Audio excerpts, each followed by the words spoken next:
Hi everyone, it's Sarah from Nova Scotia. Welcome back to Colorful Creations. I'm so glad you're here with me to watch another video.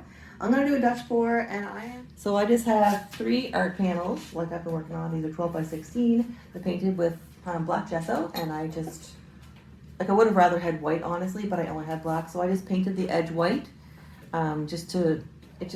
basically it's thick enough on the top to cover black, but as it runs off the side it thins out and then you'll see that black. So I just painted that edge. And then a good thing to do is, while that white's still wet, just smooth it out along there just to make sure you're not left with a ridge, because that will interfere with the paint. So I'm using 3 of these, and they're set up how I would like to see them on the wall, except that they would be separated a little bit more, but to make the painting, make everything flow and look like it's all one, we gotta put them really close together. So you want them as close as you can have them without touching. Okay. So, and these are all, as you can see, they're elevated. I don't know if you can really see that. It's kind of blending in. But there's 4 plastic cups underneath to keep them level. So I will be using a hair dryer for this to blow the paint around. This is just a regular hair dryer, the one I use in everything.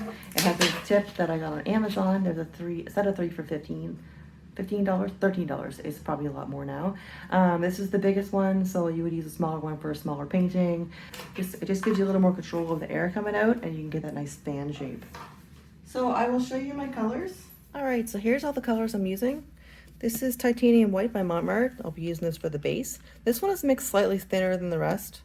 There is a link to a video in the description of how I mix my paints with my recipe. But with Mont Marte, I just find it's really easy to gauge. It's really thick. I use 1 part paint, 1 part Floetrol, 1 part glue, half part Liquitex Pour Medium, and 1 part water. And it gives me perfect consistency for doing a Dutch pour on the white. Now my colors are slightly thicker. They will, when you drizzle it, it will start to form a mound and then it pours right in. So if you can see that that's a little bit thicker, just slightly. This is kind of like, I guess, Cerulean Blue, and I created this myself by mixing Phthalo Blue by Saks and a little bit of Titanium White.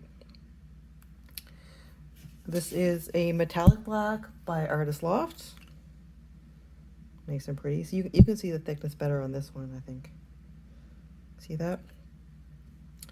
This is a black oxide by Liquitex. I'm just using a little bit of this. That's why it's only filled half full. And the last one is Sargent Art Metallic Silver.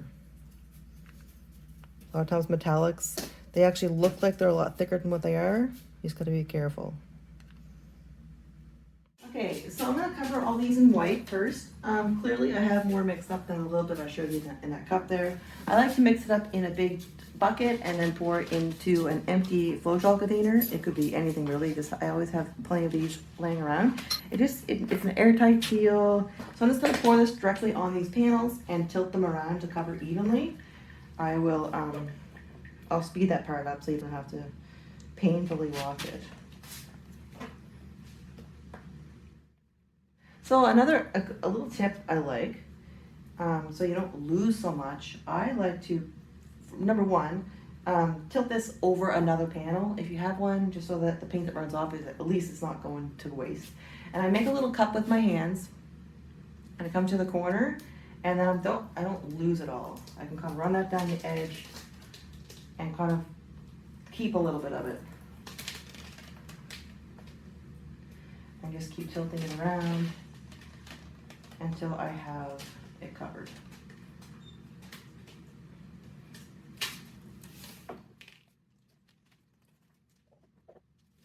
I am going to take a torch and pop all these bubbles just because there's so many.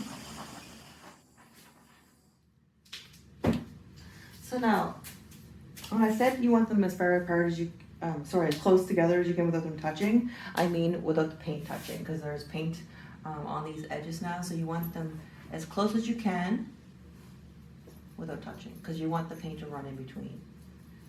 And I am lining these up about halfway.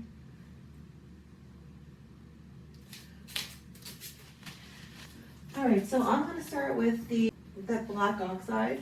I'm going to put that one underneath. Then I'll go with the silver, and the blue, And then put the metallic black on top. And then I will put a strip of white along the outside edge, along either side of that color. That'll just help the paint flow over the white. It'll help the color flow over the white when I hit them with the hair dryer. All right, here we go.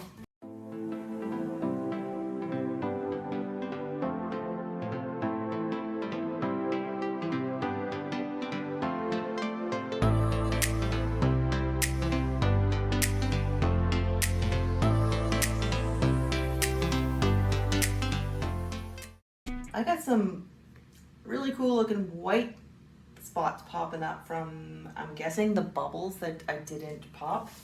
I thought I got them all, but it looks kind of cool. I'll show you that in a minute. I'm just gonna run a blowtorch over, and it's actually bringing more up. I'm gonna clean up some of this spatter a little bit here. So I am gonna spread these apart a little bit. And I'm gonna take a popsicle stick and just run it underneath the edge, all edges, to get rid of the excess paint. And then I will bring you in for a closer look. All right, let's have a look.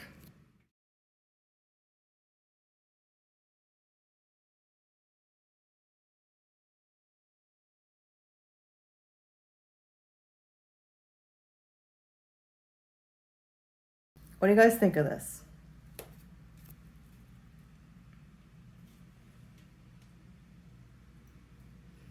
See all these white spots from the bubbles? Looks kind of cool.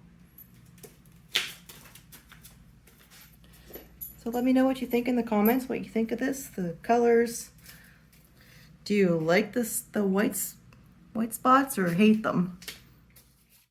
Let me know if you have any suggestions or ideas. I'm always up for trying new things. Hopefully this dries okay. I think this will look really nice with resin on it. Resin looks so good on wood.